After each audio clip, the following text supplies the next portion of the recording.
wabarakatuh. Kami dari kelompok 8 yang beranggotakan saya, Khairunisa, dan rekan saya, Gita Melinda Putri. Tujuan dibuatnya video ini adalah untuk memenuhi tugas dari mata kuliah Media Pembelajaran Fikih di MTS MA, dosen pengampu Bapak Muhammad Rida, MPD. Selanjutnya, dalam video ini akan kami jelaskan terkait manfaat dari penggunaan media PowerPoint dalam materi tata cara bersuci dari najis dan hadas. Nah, terkait tentang inovasi dalam media pembelajaran, saat ini dengan kemajuan teknologi, berbagai program aplikasi telah tersedia untuk mendukung pembuatan bahan ajar atau pembuatan media interaktif. Salah satunya adalah media presentasi berupa Microsoft Office PowerPoint. Sebenarnya, hampir semua jenis media pada dasarnya dibuat untuk disajikan atau dipresentasikan kepada sasaran atau peserta didik. Yang membedakan antara media pada umumnya adalah bahwa pada media presentasi, pesan atau materi yang akan disampaikan dikemas dalam sebuah program komputer dan disajikan melalui perangkat alat saji atau proyektor. Kemudian pesan atau materi yang dikemas pun bisa berupa teks, gambar, animasi, dan video. Kemudian dikombinasikan dalam satu kesatuan yang utuh. Pada dasarnya, media presentasi yang menggunakan program komputer ini merupakan pengembangan lebih lanjut dari media transparansi yang disajikan melalui OHP. Berbeda dengan transparansi, OHP tidak menampilkan unsur audiovisual. Maka presentasi dengan program komputer ini kita bisa menampilkan unsur audiovisual dalam pembelajaran. Berkat keefektifannya dalam menyajikan pesan atau materi, maka pada saat ini media presentasi banyak diaplikasikan untuk keperluan pendidikan dan pembelajaran. Nah, kemudian apa aja sih manfaatnya menggunakan media PowerPoint? Jadi yang pertama, itu merupakan cara kerja baru dengan PowerPoint akan mengakibatkan motivasi dalam siswa. Jadi meningkatnya motivasi siswa dalam belajar. Yang kedua, warna, musik, dan grafis animasi dapat menambahkan kesan realisme dalam belajar. Yang ketiga, memudahkan siswa dalam mencatat dan mengingat pembelajaran. Yang keempat, memudahkan guru dalam melakukan pengajaran dan pengawasan di dalam kelas. Dan yang kelima, dapat diulang-ulang. Dan yang terakhir, tentunya dapat meningkatkan hasil belajar. Nah, baik, sebelum kita lanjut ke contoh penggunaan media PowerPoint dalam materi tata cara bersuci dari najis, akan saya bacakan pengklasifikasian materinya. Jadi, poin pertama itu ada macam-macam najis, itu tergolong ke dalam jenis fakta. Kemudian, poin selanjutnya tentang tata cara mensucikannya, itu tergolong ke dalam jenis prosedur. Nah, berikut ini akan kami tampilkan contoh penggunaan media PowerPoint dalam materi tata cara bersuci dari najis. Selamat menyaksikan.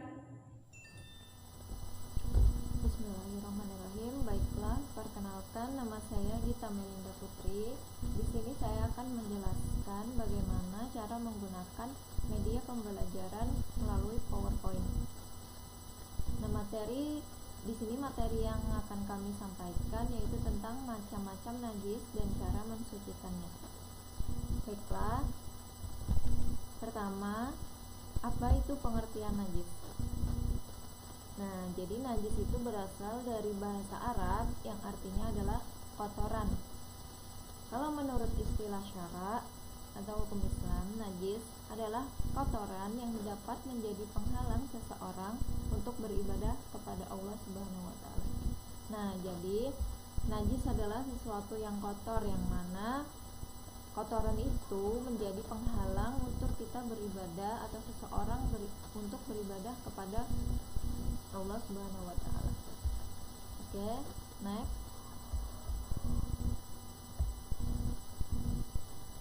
Nah, setelah kita mengetahui pengertian najis, di sini kita akan mempelajari tentang macam-macam najis. Nah, di sini jadi ada 3 macam najis. Yang pertama adalah najis mukhaffafah, yang kedua najis mutawassithah, yang ketiga najis mughaladzah. Nah, pertama kita akan membahas apa itu najis mukhaffafah. Kita klik. Oke. Nah, jadi pertama najis mukhaffafah adalah najis yang kategorinya itu ringan. Nah, contohnya apa ya yang termasuk dalam najis mukhaffafah ini, yaitu adalah air kencing bayi laki-laki. Nah, air kencing bayi laki-laki yang belum berumur 2 tahun dan belum makan suatu apapun selain ASI. Nah, cara membersihkan najis mukhaffafah ini, cara mensucikannya. Oke, kita klik.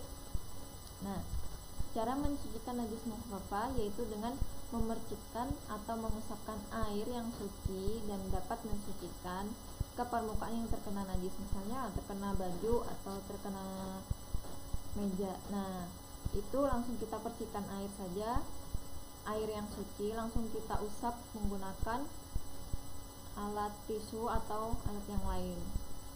Nah, jadi najis itu sudah hilang dengan memercikan atau mengusapkan air. Oke, kita kembali.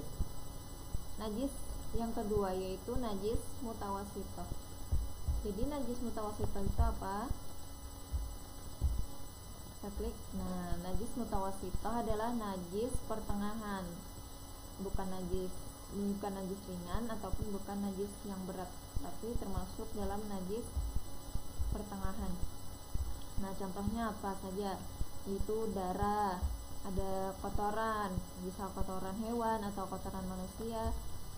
Yang selanjutnya ada minuman keras atau arak, bangkai, baik bangkai hewan ataupun bangkai manusia, ya. Yang lainnya adalah nanah. Nah, biasanya yang ada luka atau jerawat itu kan ada nanahnya. Nah, nanah itu termasuk najis mutawasithah. Nah, najis mutawasithah ini terbagi lagi menjadi dua. Nah, najis hukmiyah dan najis ainiyah. Najis hukmiyah, yang pertama adanya najis hukmiyah, yaitu najis yang diyakini adanya namun tidak nampak wujudnya, bau, warna, dan rasanya. Yang kedua ada najis ainiyah. Nah, najis ainiyah ini najis yang nampak wujudnya dan dapat diketahui melalui bau, warna, dan rasanya. Cara mensucikan najis mutawasithah bagaimana? Kita klik lagi. Nah, cara mensucikan najis mutawasithah kan ada dua macam tadi. Hukmiyah itu najis yang tidak kelihatan. Nah, cukup dengan mengalirkan air yang suci lagi mensucikan pada benda yang terkena najis. Nah, misalnya terkena kotoran hewan, nah namun sudah kering, sudah hilang, tapi kan tetap itu najis. Nah, terhukumi najis, yaitu dengan mengalirkan air yang suci pada bagian yang terkena najis lalu kita usap lagi. Nah, untuk najis yang ainiyah yaitu dengan menghilangkan zatnya, rasa, bau, dan warnanya. Pokoknya dihilangkan semua. Yang berbentuk najis ainiyah itu kan kelihatan, jadi bisa dihilangkan dengan menggunakan air yang suci lagi mensucikan. Kembali lagi. Nah, yang terakhir ada najis mughaladzah. Nah, najis mughaladzah adalah najis yang kategorinya itu berat. Nah, contohnya najis mughaladzah itu apa?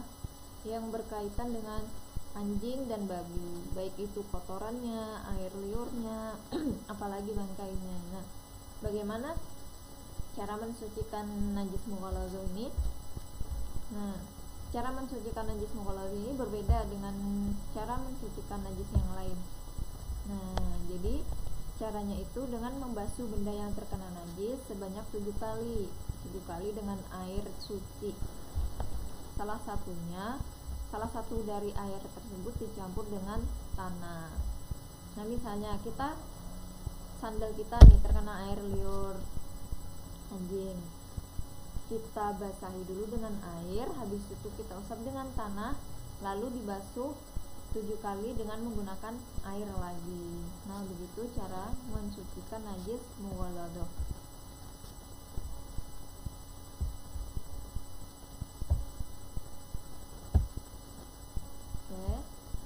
Next.